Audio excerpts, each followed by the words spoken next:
Welcome to qnawire.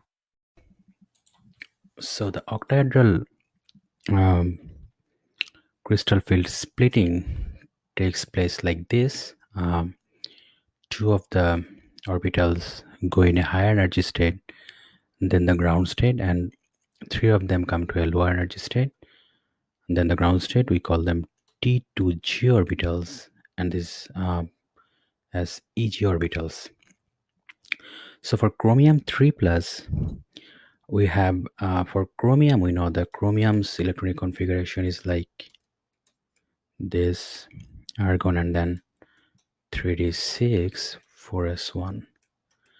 So for having Cr3 plus, we will have to get rid of this s electron and two of these d electrons, and we will have for Cr3 plus we will have argon and then 3d.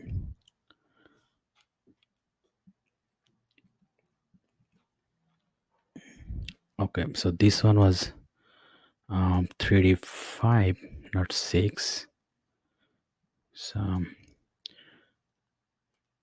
5 minutes 2, that means we'll have 3d3 and no 4s. So we have 3 d orbital electrons here in case of the Cr3 plus. This is how energy is plotted. And then so first we'll have to put the electrons one at a time in each box. So we just put like this, and we don't have any more d electrons left. So this is the octahedral crystal field splitting diagram for Cr3 plus. Then for Cu2 plus, if we find out the electronic configuration of Cu2 plus, we'll see that Cu2 plus has an electronic configuration of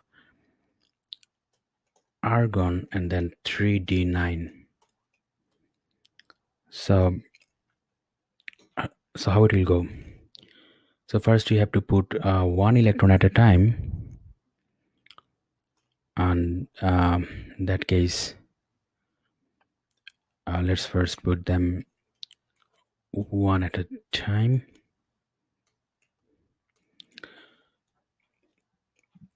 And then we have to put the rest of the 4 as opposite spin.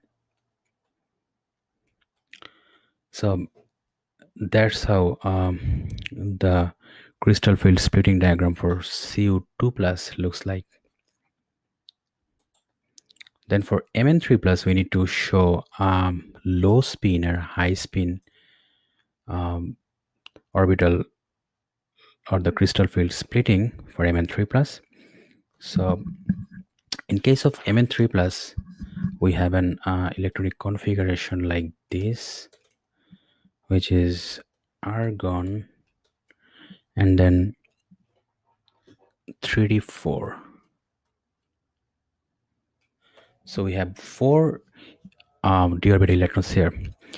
So as you know that for low spin orbital splitting, that means that the difference or energy difference between these two is so high that the electrons will first occupy this low energy state orbitals, and when these low energy state orbitals are completely occupied, then they will go to the higher state. So let's put our 4 electrons one at a time, and the fourth one, instead of going to the higher one, it will go just as the opposite spin to the lower energy state orbital, because in case of low spin we know that the energy difference is very high. So that's how the low spin crystal field splitting for Mn3 plus looks like. And then for high spin we know that we have maximum number of unpaired electrons, or this energy difference is not that much high, so electrons can occupy both the low and high, low energy state and high energy state orbitals. So let's put our electrons one at a time. So after filling this lower energy state orbital, it will go to the higher one, and we don't have any more electrons or d electrons left. So that's how a high spin crystal field orbital splitting diagram for Mn3 plus looks like. And then for Fe2 plus,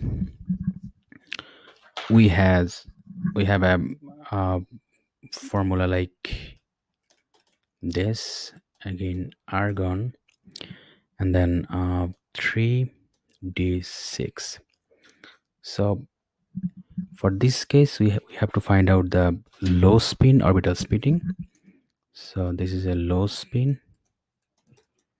So for low spin, as we know that this energy gap is very high, so the electrons will occupy the lower energy level orbitals first, and if there is more electrons after completely occupying these three, then it will go to the higher state.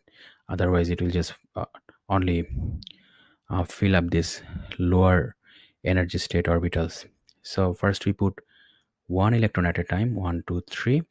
We have three more, and since it's a low spin, it will just pair up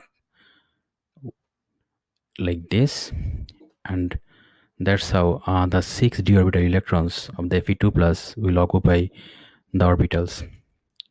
And that's how the crystal field splitting diagram for a low spin complex of Fe2 plus looks like.